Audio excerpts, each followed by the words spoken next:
Hi, I'm Daniel from Ratings.com. In this video, we'll look at the results from our ongoing burn-in test, which has been running now for 16 weeks. For more information about how this test was conducted, see the links in the description below. We'll look at the measurements and try to identify any trends in the data and what it means for your TVs. We have also bought 6 2017 OLED TVs and propose a new burn-in test to help us understand more about how content and brightness levels affect OLED burn-in and what it means for you. Firstly, looking at the images of the IPS LG UJ6300, we can see that after 16 weeks, there are no signs of uniformity changes or burn-in. Also, on the Samsung KU6300, over the same 16-week period, the uniformity remains consistent and no signs of our logo are visible. On the other hand, looking at the weekly images of the OLED B6, we can see that the static logos become imprinted and more visible in color slides as the weeks progress. Note though that these color slides really are the worst case scenario to show any burn-in, and that on normal content this is much less visible. OLED TVs have 4 subpixels which make up each pixel: white, red, green, and blue. On our test with our patterns, the red subpixels appear to degrade the fastest as they're visible on the flat red background around week 4, followed by green, then blue, and white has very little degradation. Composite color slides, such as magenta, yellow, and cyan, make it easy to see this relative color degradation.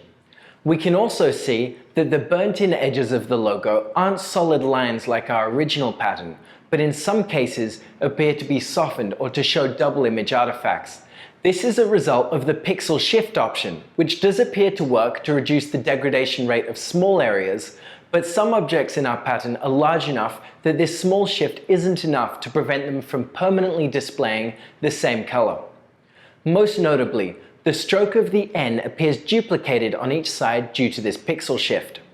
Now, looking at the color gamut and peak brightness measurements for each TV, we can see that there are no significant changes outside of our measurement variance yet. At this point, it is too early to make any conclusions about the lifetime of these TVs in the absence of burn-in. However, we will continue running this test under the same conditions for at least another 8 months. Our current stance is that burn-in will occur under worst-case conditions, but most people who vary what they watch and don't display much content with bright static watermarks shouldn't have a problem. Unfortunately, we don't have a good idea of how problematic specific uses are, for example, watching live sports, news, or gaming. As a result, we've decided to start a new concurrent burn-in test. We've bought 6 2017 LG C7s and designed the test based on your feedback and suggestions over the past 4 months. We have identified some of the main comments and criticisms of our current burn-in test, so this is how we plan to improve upon them. The first is that the existing test has the TVs running for 20 hours straight each day. Now, LG has confirmed to us that the length of the on-off cycle does not matter, only the hours of cumulative usage. However, we do want to align our test parameters with typical usage, and so have planned for a 5 hours on, 1 hour off cycle.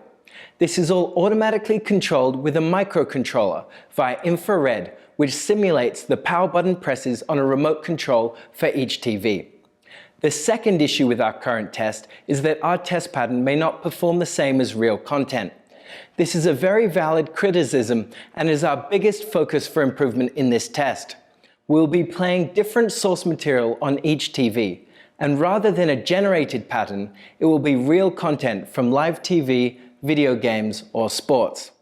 Now for the test setup. 5 of the C7s are for comparing the effect of source material, and these TVs are all set to a brightness of 200 nits on our checkerboard pattern, which corresponds to an OLED light setting of about 60. The remaining model is set to the maximum OLED light to see how the TV brightness affects the results. The first 2 TVs will be displaying a live cable feed of CNN, as it is a widely watched news channel which has frequent areas of static content but still represents real-world usage. The reason for 2 TVs with the same source is that the different brightness settings are to identify the relationship between the OLED light and burn-in. The content on the third TV is for someone who enjoys a sport and will watch the same sport regardless of the channel. For example, watching an NFL game on NBC or CBS, but then changing to ESPN for a college game. It isn't feasible for us to follow a sport between channels for 20 hours a day, so we use a lot of pre-recorded content to avoid too much repeating. This includes multiple channels and a range of different teams. The next TV is showing live content from a general purpose channel. These live channels don't have a lot of static content and show a variety of content, such as TV shows, movies, sports, and news. The fifth TV represents someone who plays video games that do feature some bright static content. In this case, we're playing pre-recorded content from FIFA 18, which is many hours in length to provide some variation. The last TV represents a less risky video game. These typically have partially transparent heads-up displays or darker content. In this case, we're playing in-game footage from Call of Duty World War II, which has been collated into a very long compilation. Every 2 weeks, we'll take photos of each screen with the same 7 full-screen slides. Every 2 months, we will also measure the color gamut and brightness of each TV. The goal of this test is to allow you to assess your risk of burn-in based upon how you watch TV. We are still finalizing the source material, but we plan to start this test within the next 2 weeks. Let us know if you've got any comments on our test methodology or have ideas for how we could improve it. If you like what we're doing, then subscribe to the channel or become a contributor, and see you next time.